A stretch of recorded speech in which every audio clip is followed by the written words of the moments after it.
CM योगी ने विपक्ष पर बड़ा हमला बोला है। सीएम योगी ने कहा कि देश में सिर्फ 4 जातियों पर विश्वास करना चाहिए, गरीब, किसान, महिलाएं और युवा। उन्होंने कहा कि माफियाओं के आगे नाक रगड़ने वाले और माफियाओं की कब्र पर जाकर फातिये पढ़ने वाले लोग समाज को बांटने और भ्रमित करने की कोशिश करेंगे।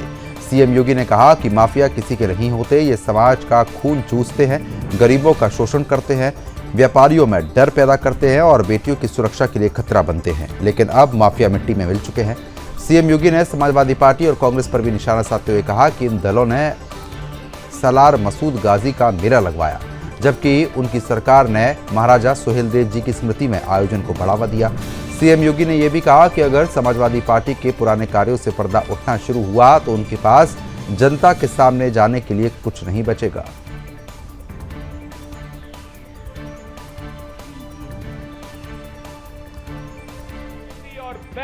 बेटी और बहनों का भरपूर योगदान हो, इसी के लिए प्रधानमंत्री जी ने हर नागरिक से कहा कि हमें केवल 4 जातियों पर विश्वास करना चाहिए।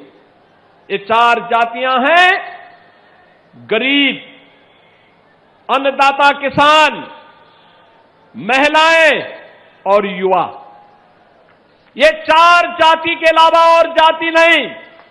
याद करना, जो बांटने वाले लोग हैं ये वही लोग हैं जो सालार मसूद गाजी को सम्मानित करते हैं।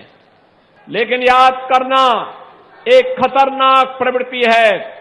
ये माफिया किसी के नहीं होते, ये हमेशा समाज का खून चूसते हैं, गरीब का शोषण करते हैं, व्यापारी में भय और दहशत की स्थिति पैदा करते हैं, बेटी की सुरक्षा के लिए खतरा पैदा करते हैं।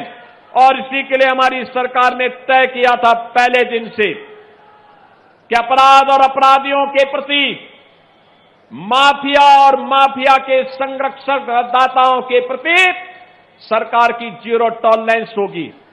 बहनों और भाइयों, ये 0 टॉलरेंस आज आप देखते होंगे, जब सरकार ने कहा थी माफिया को मिट्टी में मिलाएंगे तो माफिया मिट्टी में मिल गए। अब माफिया मिट्टी में मिल चुके हैं। जिन्होंने पहचान का संकट खड़ा किया था, जिन्होंने युवाओं के रोजगार पर डकैती डाली थी, जिन्होंने अन्नदाता किसानों की खुशहाली को छीनने का कार्य किया था, जिन्होंने बेटी और व्यापारी के सामने सुरक्षा का संकट खड़ा किया था, जिन्होंने विकास के कार्यों को अपने कार्यकर्ताओं के हवाले लूट खसोट करने की पूरी खुली छूट दे रखी थी, आज वे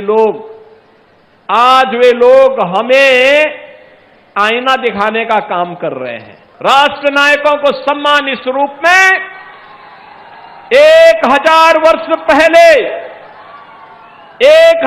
वर्ष पहले भारत को रौंदने की दृष्टि से आया था एक सालार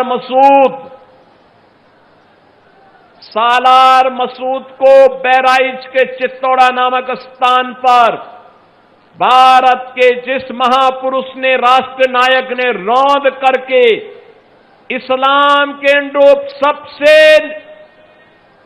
कड़ी सजा दी थी,